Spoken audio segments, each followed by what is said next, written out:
விசுவாசம் உள்ளவனாய் மழையை பார்த்து பெயர்ந்து சமுத்திரத்தில் போ என்று சொன்னாள்.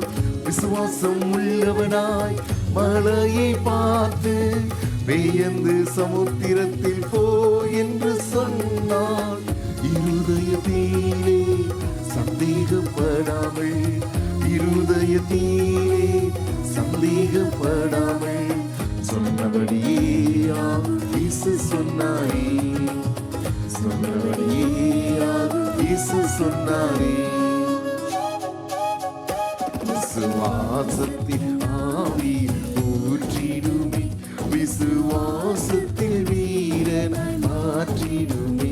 விசுவாசத்தின் ஆவி ஊற்றிடுமே, விசுவாசத்தில் வீரனாய் மாற்றிடுமே.